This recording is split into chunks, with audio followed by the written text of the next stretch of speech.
Well, I I love how after you had these successes in the 90s, the next thing you were able to kind of come back home in a way, right? By playing the voice of Nani in Nani, Lilo and Stitch. And yeah, that was the new Lilo and Stitch is coming out what next year or yeah something? next year. So yeah, it's that was one of like the biggest movies of for Yeah, Hawaii. Even though it was yeah. animated, it was a movie based in Hawaii, and they actually represented our culture somewhat all right. Yeah, yeah. Well, originally they wanted to get me for Mulan Oh, before that. really? And I was in Europe working on Relic Hunter. Hmm. And I was so mad. I'm like, what? You didn't tell me? And drop the ball on us. Because I always wanted to be in a Disney animated Uh-huh. feature because I love those movies. I've always been a fan from, you know, Bambi and Dumbo and, Hmm. Little Mermaid, my favorite musical, cartoon ever. I know all the songs. Um, so I was really mad. And then it was on a case of like, you know, things will come to you when they're supposed to come to you. And then a couple of years later, the same casting director said, you know what? Um, there's something that's perfect for you. And it's set in Hawaii. And it's something where the filmmakers want to meet with you and really talk to you about what it's like growing up there. And I help give them the fingerprints of like, we really should have a flavor of pigeon and, stupid head or, bolo head or whatever, you know what I mean? Like Yeah. those little things that just, when you get off the plane, you hear, Mhm. the pigeon accent, and the importance of that to being accurate. Mhm. And then they said, oh, for David, blah, blah, blah. And I said, oh, Jason Scott Lee, he lives on the Mhm. Big Island.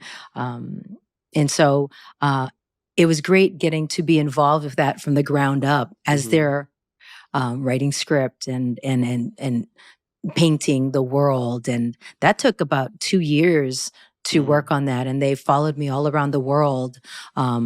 When I was working on Relic Hunter, because I was traveling a lot. And Jason, I think, was doing King and I in London. So they went to London to Mhm. go visit him there. It was a big deal, but it was awesome. And I'm so proud of that, getting to be involved with such a great movie and such a good-hearted movie. I was like, wait, what's Lilo and Stitch? I was like, that's not a Hawaiian name, but okay. But they wanted it to be some two very distinct characters. I guess maybe, Yeah, yeah. it's trademarkable too, right? Short for Luna Lilo. That's what it is. Oh, was it? I No, don't know. I was gonna say, I'm just wait, trying to I make never it heard that. Hawaiian. I was just gonna I was like, who told you that? Really? How come they never told me that? Yeah. I don't know what else Lilo would be short for. Lilo. Well, Lilo is like to lose something. So, like, it could She lost maybe. her mind a Yeah. lot. Maybe that's what it was. But yeah, Oh, because you two were attached to the film, it made it so authentic, yeah. which is what we loved. And Yee. it's just so cool to see what 24 years late, Was it 2002, 2003? Was it 2003, 20 2003? something years later, we're gonna have a live 21. action. Yeah. Yeah. Can you give us any insights about that? Anything that's not going against contract? Well, no. One thing that was amazing realization for me was in the moment as we were going around, and Dean Fleischerkamp, who's directing it, wonderful director, he did Marcel the Shell with Shoes On. You got to see this stop motion movie. It'll make you cry. It's Okay. so sweet, and it's about family and togetherness and stuff. So I highly recommend seeing Marcel the Shell.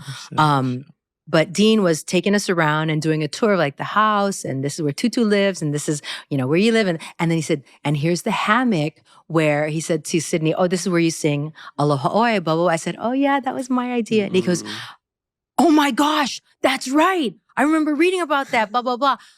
Because on the cartoon, they said, oh, so there's a scene where you're saying goodbye to your sister and, how would you say it? Is there a phrase or whatever? I said, there's a song of love and farewell, possibly the most famous Hawaiian song there is, Aloha Oi, and the meaning, and blah, blah, blah. And they're like, oh my gosh, can you sing it?